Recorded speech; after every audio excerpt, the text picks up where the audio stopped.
우리는 지난 시간에 베드로전서 말씀 보면서요,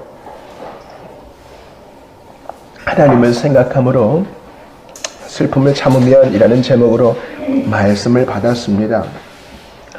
그냥 생고생하는 게 아니라, 그저 내 체면 생각해서 견디내는 게 아니라 하나님을 생각하여 참는 것입니다. 신학적 슬픔이라고 그랬죠.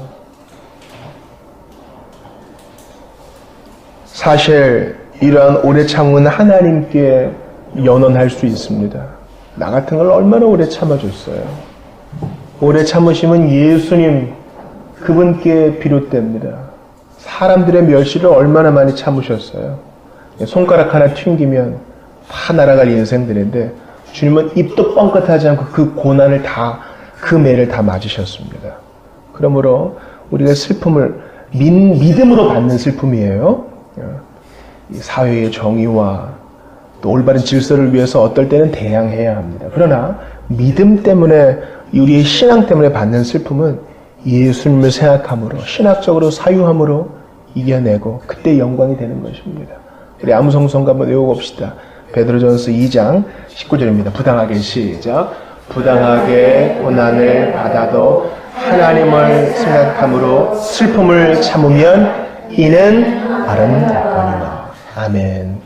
아름다운 찬송이 됩니다. 부당한 고난 앞에서 예수님을 생각하며 슬픔 참는 거 아름다운 찬송이 되는 거예요. 내 목소리가 굳이 예쁘지 않아도, 내가 무슨 악기를 다양하게 다 연주하지 못한다 해도 우리의 인내가 얼마나 큰 찬송이 되는지. 저는 이제 2008년에 이제 신대원에 갔으니까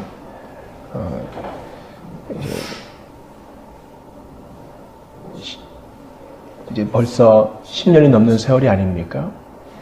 또 청년으로서는 1997년부터 사역을 했습니다. 그렇게 길지 않은 세월 동안 여러 사람들을 보면서 제가 내린 결론이 있어요. 뭐 이렇게 말을 잘하고 앞에서 뭐 삐까뻔쩍하게 뭔가 하는 것보다 더 좋은 게 있더라고요. 무엇이 성도를 아름답게 하느냐? 바로 인내입니다. 인내. 아직 우리 교회는 그런 때가 없는데 곧 아니면 조만간에 주님께서 이 고난의 바람을 교회에 다 이렇게 불게 하실 때가 있어요. 어느 교회든 어느 공동체든 어느 가정이든 그런 바람을 맞을 때가 있어요. 그때 이제 정말 아름다운 사람이 드러나요. 큰 소리로 자신을 드러내는 사람도 분명히 남을 수 있지만 그때 정말 옥과 같은 인내의 사람이 드러납니다. 우리 모두가 다 그런 사람으로 주님 앞에 설 수 있기를 바랍니다. 오늘은 맥젠지 성경의 기표에 따라서 요한일서 1장 말씀을 가지고 사귐과 자백이라는 제목으로 오늘 말씀을 좀 상고한 이후에 성찬을 좀 받기를 원합니다. 제목이 사귐이에요. 오늘 본문 요한일서 1장을 보니까 요한일서는 이제 사도 요한이 쓴 편지 중 하나거든요. 사도 중에 제일 오래 생존했던 사람. 사귐이란 말이 되게 많이 나와요. 사귐이란 말이 오늘 본문에 어디 나오나 좀 볼까요? 먼저 몇 절에 나와요? 3절에 나오죠. 우리가 보고 들은 바를 너희에게도 전함은 너희로 우리와 사귐이 있게 하려 함이니. 또 몇 절에 나옵니까? 저는 6절에서 찾았어요. 6절 어떻게 나옵니까? 만일 우리가 하나님과 사귐이 있다 하고. 그죠? 또 사귐이란 말에 여기서 멈추지 않고 또 나와요. 7절에 나오죠. 그죠? 그가 빛 가운데 계신 것 같이 우리도 빛 가운데 가면 우리가 서로 사귐이 있고. 이 사귐이란 말이 3번 이상 반복되어 나옵니다. 사귀다. 여러분 언제 사귀단 말을 해요? 언제 사귄다는 말을 해요? 제가 학원에서 이제 자비랑으로 일할 때 초등부 아이들이 그런 얘기해요. 선생님 저 고백받았어요. 그래서 막 보여줍니다. 그 문자에 이렇게 써 있어요. 너 나랑 사귈래? 이렇게 돼 있어요. 요즘 그때만 해도 애들이 문자로 서로 이렇게 이런 얘기를 하나 봐요. 그래서 문자로 응 하면 사귀는 거예요. 그날부터 1일인 거예요. 우리가 보통 일상을 살면서 사귄다라는 말은 보통 언제 하냐면 이 남녀가 연애를 할 때. 그때 사귄다는 말을 많이 하죠. 친밀하게 서로 알아간다는 뜻이겠죠. 그러나 사귄다라는 말은요, 보다 범위가 넓습니다. 우리가 동성끼리도 친구끼리도 서로 사귀어 알아가며 우정을 키우는 것이죠. 부부도 마찬가지예요. 부부도 매일매일 서로 사귀며 그 사랑을 더욱 키워나가는 것입니다. 하나님과 우리의 사귐도 마찬가지예요. 우리는 하나님과 사귀는 사람들입니다. 하나님과 연애하는 사람들이에요. 우리가 매일 말씀을 보고 기도하는 것, 사실 하나님과 사귀는 그 일환입니다. 하나님을 더 알아가는 것, 그분과 더 친밀해지는 것. 오늘 본문은 그렇게 예수님과 사귀어 알아갔던 사도 요한이 전하는 말씀입니다. 근데 제가 좀 주목해 보고 싶은 말씀이 오늘 본문에 1, 2절에 나오는데 잘 보세요. 1절 보면서 좀 이상하게 생각하실 분이 있을 거예요. 태초부터 있는 생명의 말씀에 관하여는, 태초부터 있는 생명의 말씀이 누구예요? 이거 요한복음에도 나오잖아요. 태초부터 있는, 창세 전부터, 시간이 시작되기 전부터 계셨던 생명의 말씀, 이 로고스, 누구를 말하는 거예요? 바로 예수님, 성자 하나님을 말하는 거예요. 혼자 성경 읽을 때 꼭 기억하세요. 이 예수님, 말씀 되신 예수님에 관해서는 우리가 들은 바요, 아마 사도가 그 일행들을 말하는 것 같아요. 우리가 들은 바요, 직접 들었지 내 귀로, 또 눈으로 본 바요, 직접 봤지. 그분이 죽으시고 사시고 부활하시고 승천하시고 내 눈으로 봤지. 사도 요한이 그렇게 말해요. 자세히 보고, 게다가 그냥 본 게 아니라 자세히까지 봤대요. 진짜 살아난 게 맞는가? 왜냐면 성찬 때 예수님께 이렇게 기대어 앉을 정도로 가까웠으니까요. 자세히 보고 우리의 손으로 만진 바라. 그러니까 그 당시에 예수님의 제자들 또 사도들은 실제로 예수님을 눈으로 보고 만지고 얘기하고 눈 맞추고 그랬겠죠. 2절도 보세요. 이 생명이 나타내신 바 된지라. 이것은 예수님의 성육신 인카네이션을 말하는 거죠. 이 영원한 생명을 우리가 보았고, 이게 너무 확실하게 또 반복해. 이 예수님이 역사적 인물이라는 걸 말하는 거예요.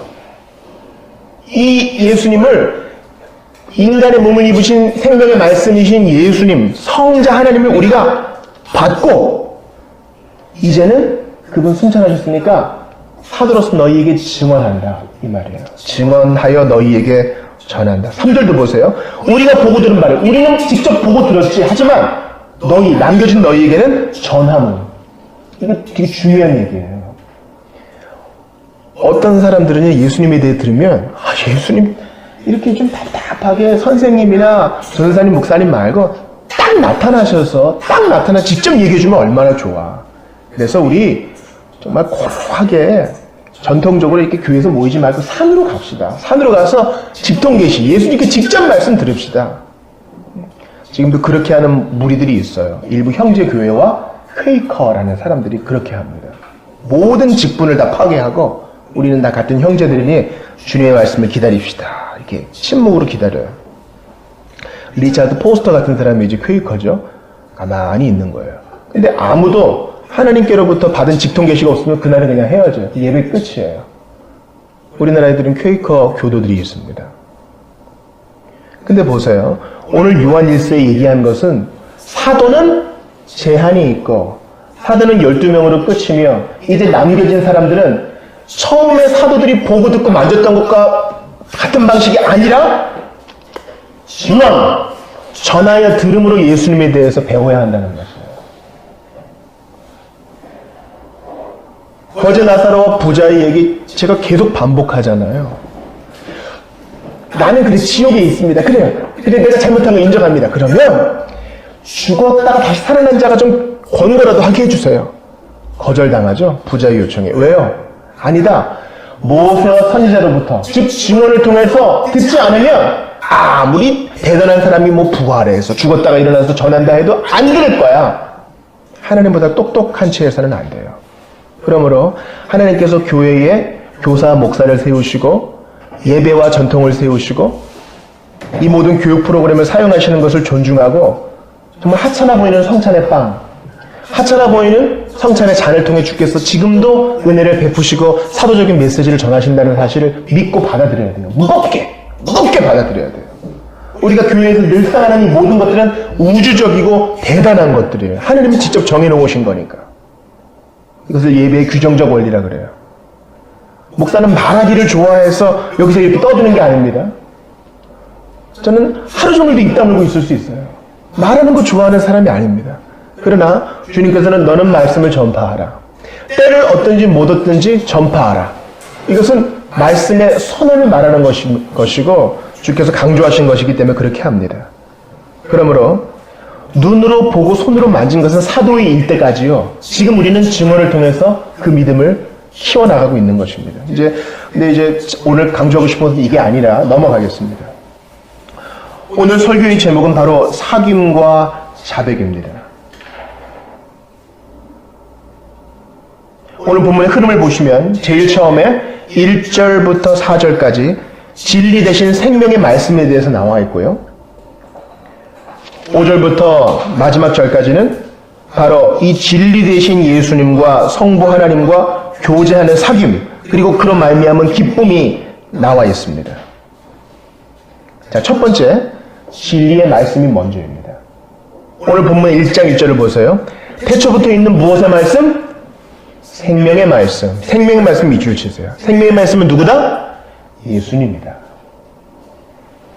제대로 된 사귐이 있으려면 예수님이 우리의 삶 가운데 찾아오셔야 되고 우리를 굴복시키셔야 되고 우리가 회개해야 됩니다. 아무리 사귐이 좋다 그래도 단추를 첫 단추부터 꿰어야지, 안 그러면 엉망이 돼버립니다. 제가 새벽에 나올 때 가디건을 입는데 단추를 잘못 꿰니까 아주 우스운 꼴이 되더라고요. 옷이 이렇게 삐뚤어져서. 아무리 사귐이 좋고 기쁨이 좋아도 첫 단추, 예수 그리스도, 생명의 말씀, 우리가 죄인됨을 깨닫게 하시고 우리를 용서하시는 이 생명의 말씀이 제일 먼저 와야 됩니다. 그리고 나서 3절 보세요. 우리가 보고 들은 바를 너희에게도 전함은 너희로 우리와 사귐이 있게 하려 함이니 우리의 사귐은 아버지와 그의 아들 예수 그리스도와 더불어 누립니다. 예수님 까닭에 예수님을 믿고 의지할 때, 회개할 때 비로소 삼위 하나님과 사귐 가운데 들어갈 수 있습니다. 사귐이 아무리 좋아도 예수님으로 말미암은 회개와 믿음이 우선되지 않으면 사귐은 아무 의미 없어요. 사귐이라는 것은 대단합니다.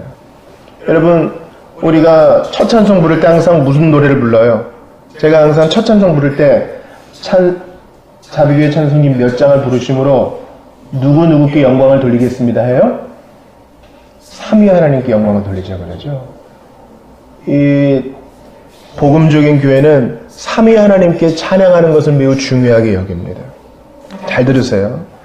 우리가 니케아 신경을 고백할 때나 사도신경을 고백할 때나 우리는 삼위 하나님을 성경이 계시한 대로 고백합니다. 한 하나님이 계시지만 성부 하나님, 성자 하나님, 성령 하나님이 계십니다. 세 분 하나님이 계시는 것이 아니라 한 분 하나님이 세 위격으로 계시는 것입니다. 아버지는 창조하시고 아들은 구속하시고 성령은 그 구속을 적용하시고 우리로 하여금 인내케 하십니다. 세상이 지어지기 전에 태초에 삼위 하나님은 서로 간의 사귐으로 충분히 만족하셨습니다. 우리끼리는 너무 외로워. 인간을 만들자. 우리끼리는 너무 외로워. 강아지도 만들고 고양이도 만들고 우주도 만들어서 볼거리를 만들자. 주님이 그렇게 하신 게 아니에요. 이미 성부, 성자, 성령 하나님 안에서 사귐이 충만하고 아름답고 온전하고 더 필요가 없었어요. 그러나 그 사랑의 발현으로 세상을 지으셨고 죄인은 타락하여 넘어졌지만 구속하여 삼위 하나님의 교제 가운데 너도 들어와 끼워주십니다. 사이가 너무 좋은 클럽들, 사이가 너무 좋은 무리들, 사이가 너무 좋은 친구들을 보면 나도 거기 끼고 싶잖아요. 삼위 하나님의 사귐 가운데 우리는 죄인이어서 절대 들어올 수 없지만 예수님을 믿어 그 안에, 예수 안에 거하게 되면 삼위 하나님과의 사귐 속에서 우리가 행복을 누리게 됩니다. 정리를 해볼게요. 제일 첫 단추는 생명의 말씀 되신 예수님을 믿고 회개하여, 두 번째, 삼위 하나님과의 교제에 들어가는 것이에요. 세 번째, 그렇게 되면 오늘 본문 4절 읽어볼게요. 4절 같이 읽어봐요. 시작. 우리가 이것을 쓰면 우리의 기쁨이 충만하게 하려 함이라. 이러한 사귐 가운데 들어가면 기쁨이 충만하게 되는 것입니다. 순서를 바꾸면 안 돼요. 우리 모두 기쁘기를 원합니다. 기쁘고 싶어서 여기저기 놀러 가기도 하고, 기쁘고 싶어서 개처럼 벌어서 정성같이 쓰기도 하고요. 기쁘고 싶어서 내가 원하는 이성을 만나고 결혼하고 가정을 꾸리기도 합니다. 근데 웬걸요? 더 공허합니다. 돈이 많다고, 결혼을 했다고, 자녀를 낳았다고, 원하는 성적을 얻었다고, 원하는 만큼 연봉을 얻었다고 기쁜 것이 아니라 예수님을 만나 회개하여 삼위의 하나님과의 교제에 들어가 주님과 사귀어 살아갈 때 참 기쁨이 우리에게 있다는 것이에요. 사랑하는 여러분, 아이와 친구가 되려면 어떻게 해야 됩니까? 아이와 친구가 되려면 먼저 어린아이의 입장에서 생각하고 그와 얘기할 수 있도록 허리를 숙이고 무릎을 굽혀야 됩니다. 아이와 눈높이를 맞추어야 돼요. 그렇게 안 하고 위에서 계속 얘기하면 아이는 고개를 드느라 목이 아프고요. 제대로 이해하지도 못합니다.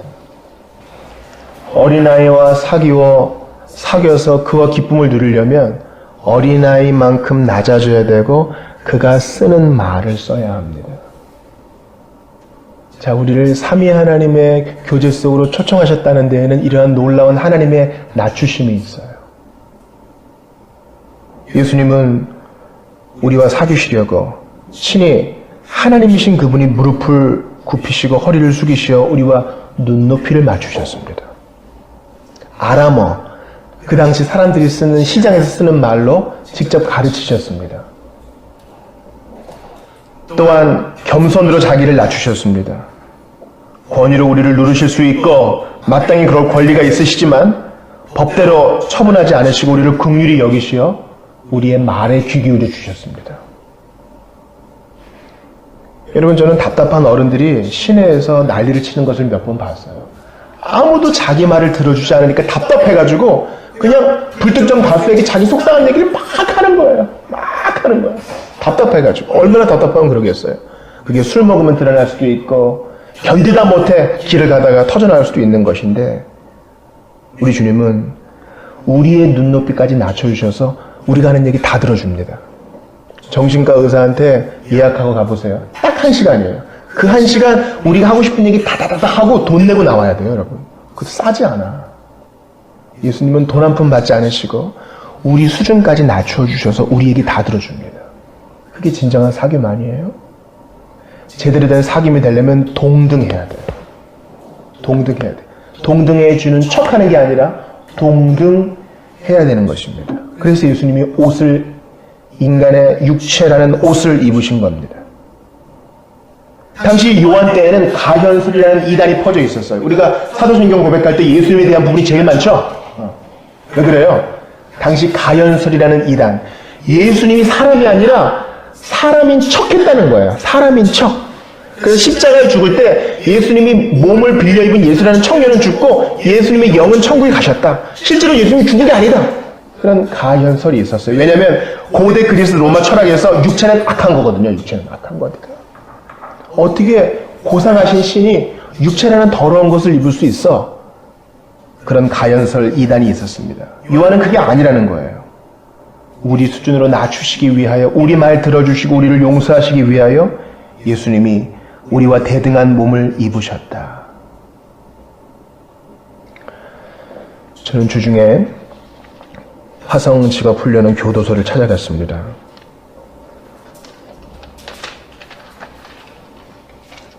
그래서 우리 교회가 하나님의 뜻이라고 생각하는데 알게 된 우리 갇혀있는 형제를 방문했습니다. 면회시간 찾아가는데 한 2시간 좀 넘게 걸리더군요. 면회시간 얼마나 받았을 것 같아요? 지난번 공주에 있는 치료감호소에서는 꽤 많은 시간을 줬습니다. 거긴 병원이니까. 근데 교도소는 몇 분 주는지 아세요? 12분 줍니다. 저는 예약을 좀 빨리 해서 3분 더 받았어요. 15분. 딱 자리에 앉으면 녹음이 되기 시작하고 앞에 전광판에 15분 딱 뜹니다. 시간이 얼마나 빨리 가는지요. 누구 만나서 그냥 안부만 물어도 15분 아니에요, 여러분? 유리벽을 사이에 두고 얘기합니다. 마이크와 스피커를 통해. 뭐 기도를 해주고 싶어도 손 한번 잡을 수가 없어요. 홀이라도 내가 자유롭고 뭔가 줄만한 것이 있기 때문에 고압적인 자세에서 가지 않았습니다. 이것은 교역자가 당연히 해야 되는 일이죠. 왜냐하면 예수님은 갇힌 자를 방문하는 것은 나를 방문한 것이다라고 했기 때문에 교회를 대표해서 제가 간 것일 뿐 뭔가 대단한 일을 한 것이 아닙니다. 그런데 고마웠는지 이제 면회한 다음 날 편지가 또 오게 되었습니다. 벽을 사이에 두고 있지만 옆에서 보면은 누가 갇힌 사람인지 모를 거예요. 그 순간만큼은 대등한 형제의 만남입니다. 하나님의 눈으로 볼 땐 똑같이 용서받은 죄인의 만남인 것입니다. 똑같이 예수의 은혜가 필요한 의인이자 죄인인 두 사람의 만남인 것입니다. 우리의 사귐은 그런 것이에요. 누가 돈이 있어봤자 얼마나 더 있겠어요. 누가 잘나봤자 얼마나 더 잘나겠어요. 하나님의 입장에선 똑같은 거예요. 주님의 기준에서는. 우리의 사귐은 각 개인이 삼위 하나님의 교제 속에 들어가는 것뿐만 아니라 서로 간의 사귐도 표현되는 것입니다. 오늘 본문을 6절 다시 한번 보세요. 6절 만일 우리가 하나님과 사귐이 있다 하고 어둠에 행하면 거짓말을 하고 진리를 행하지 아니함이거니와. 우리는 다 개인이 하나님과 사귀어야 됩니다. 그런데 4절 같이 읽어봐요. 4절 시작. 우리가 이것을 쓰면 우리의 기쁨이 충만하게 하려 합니다. 우리는 삼위 하나님과 개인적으로 교제하지만 아울러 서로 간에 교제합니다. 기독교의 두 가지 메시지는 하나님 사랑과 이웃 사랑입니다. 따라해보세요. 하나님 사랑과 이웃 사랑. 사귐도 마찬가지입니다. 하나님과 사귀고 지체들과 사귀는 것입니다. 나는 하나님과 사귀는 사람이야 해놓고 지체들에게 관심을 가지지 않는 사람은 그의 구원을 의심해 봐야 됩니다. 거의 본능적으로, 충동적으로, 그의 기질적으로 하나님과 사귀는 사람은 지체들을 돌아보게 돼 있어요. 여러분 놀랍게도 우리 정준이가 문정동에서 이제 학원을 다녀요. 주 7일을 문정동을 옵니다. 죽었어요 이제. 매일만 수시로 감시하는 거예요. 우리의 사귐은 공부하는데 어렵지 않니 돌아보는 것, 성도의 사귐입니다. 이번 주 주일에 낯빛이 좀 어두워 보이는데 무슨 일이 없습니까? 연락하고 기도하는 것, 성도의 사귐입니다. 여러분 같이 사는 가족도요, 사귐을 위해서는 노력해야 됩니다. 오늘 준우 생일이잖아요. 같이 사는 가족도 생일 챙겨줘야 되고요. 아픈 데 없는지 돌아봐야 되고요. 밥 먹을 때 유튜브 보지 말고 눈 보고 얘기하자. 그렇게 노력이 필요해요. 지체들은 말할 필요 없죠. 우리는 다 주 안에 하나입니다. 아무리 노래해도 서로 간에 돌아보는 노력이 필요해요. 내 교통비 내가면서 찾아가는 노력이 필요하고, 내 지갑을 비워서 도와주는 노력이 필요하고, 내 통신비 들여서 연락하고, 무엇보다 기도 시간에 그 사람을 생각하며 기도하는 이 사귐의 노력이 필요합니다. 하나님과 사귀기 위해서 기도의 시간, 말씀 연구하는 시간을 떼어놓는 것처럼 지체들과 제대로 사귀기 위해서 투자하는 사람, 영혼을 위해 투자하는 사람이요, 하나님께 칭찬 듣는 사람일 것입니다. 우리가 다음 주일에 산마루 교회를 찾아가는 것도 바로 이러한 사귐 때문입니다. 우리가 산마루 교회와 연합 예배를 드리는 이유가 뭐예요? 첫 번째, 보편 교회가 연합하는 것은 아름다운 일입니다.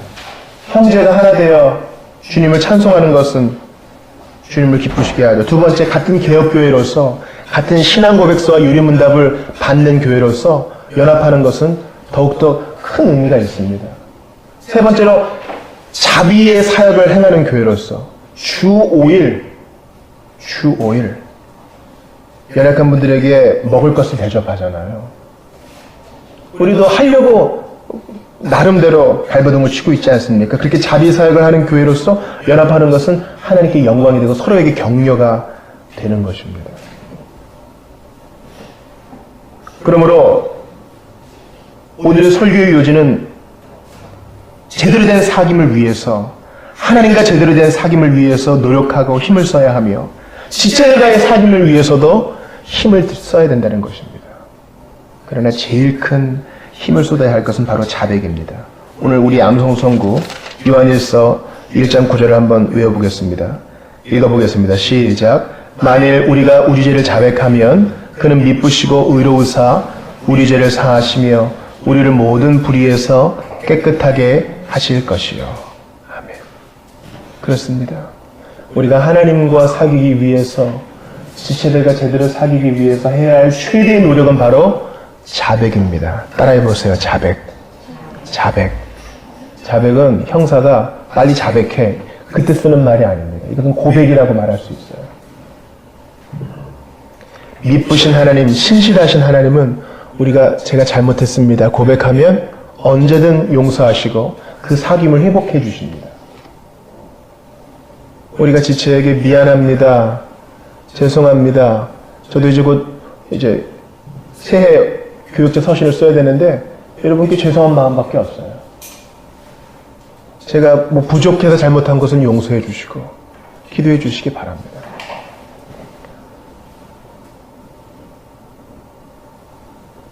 우리가 서로가 서로의 죄에 대해서 용서를 구하고 또 용서할 때 성도의 사귐이 회복된다는 사실이죠. 하나님과의 사귐을 위해서도 자백, 신자들과의 삶을 위해서도, 사귐을 위해서도 자백. 이 자백은 헬라어 성경은 현재형으로 되어 있습니다. 헬라어 현재형은 계속되는 의미를 말합니다. 그러니까 한 번 예수 믿을 때 고백한 게 아니라 매일매일 자백하는 것입니다. 딱 돌아봤을 때, 내가 그때 그 얘기를 하면 안 되는데. 제가 오늘 여러분께 이 책을 소개해 드릴게요. 이거 제가 11월 추천드렸는데 아무도 안 읽어서 오늘 이렇게 책 장사 좀 합니다. 이거 꼭 읽어보세요. 1시간이면 다 읽어요. 예수 믿은 한 신자가 이제 은행업을 하는데 자기 종을 파격적으로 가족처럼 대하기 시작하거든요. 근데 자기 노예에게 형제처럼 대하다가 잘못한 일을 너무 그냥 과장되게 나무라 가지고 바로 그 순간 빨리 만나면 사과해야 되겠다, 그 마음을 갖게 돼요. 그것입니다. 매일매일 자백하는 것입니다. 하나님께도 매일매일 자백, 지체들과도 매일매일 자백. 그때 하나님은 영광 받으시고 우리를 사귐의 풍성한 공동체로 엮어내실 것입니다. 큰 죄 작은 죄 하나님께 모두 토해 놓으십시오. 지체들과도 그리하십시오. 그때 우리는 하나님이 원하시는 참된 공동체가 될 것입니다. 그때 서로가 대등한 하나님께 영광 돌리는 공동체가 될 것입니다. 죽음을 두려워하지 않는 주님께 찬송을 올려드리는 바른 공동체가 될 것입니다. 기도합시다. 하나님 아버지, 사귐과 자백이라는 제목으로 오늘 요한일서를 간략히 살펴보았습니다. 생명 되신 예수님, 나 같은 죄인을 구원해 주셔서 감사합니다. 이제 삼위 하나님과 사귀어 사는 저희들, 또 교회로 불러주신 지체들과 사귀는 저희들이 다 되게 하셔서 기쁨이 충만하게 하시옵소서. 이 사귐을 위해서 무엇보다 노력해야 될 것은 자백이라고 오늘 배웠습니다. 큰 죄 작은 죄 하나님께 수시로 자백의 고백을 드리고 회개의 기도를 드리고 지체들과도 그리할 줄 아는 우리 모두가 되게 하소서. 특별히 우리 가족들, 너무 가까워서 그리 잘 못하는데 가까운 사이일수록 수시로 사과하고 가까운 사이일수록 선을 잘 지키고 서로 존중하는 우리 공동체가 되게 하시며, 우리 예수님 오늘도 우리의 마음을 감동시키셔서 부드럽게 하셔서 자백의 마음을 빚어주시니 감사합니다. 그리고 솔직히 죄를 고백하는 자 누구든지 안아주시고 등 두드려 주시며 모든 죄책감에서 벗어나게 하시니 감사합니다. 예수님의 피로 이 모든 것을 가능하게 하셨으니 찬송합니다. 이번 한 주도 그 피로 말미암아 주님께 마음껏 자백하고 새롭고 산 길을 걸어가는 우리 모두가 다 되게 하시옵소서. 이제 성찬을 받습니다. 주님, 예수님의 죽으심, 몸을 찢으심, 피를 흘리심, 나를 위해 그렇게 하심, 인간의 몸을 입으심을 깊이 생각하며 천국에서 주님과 교제할 그날을 바라보게 하시옵소서. 성찬 받기 위해 새로운 입회를 준비하는 모든 일 가운데 함께하여 주옵소서. 예수님 이름으로 기도합니다. 아멘.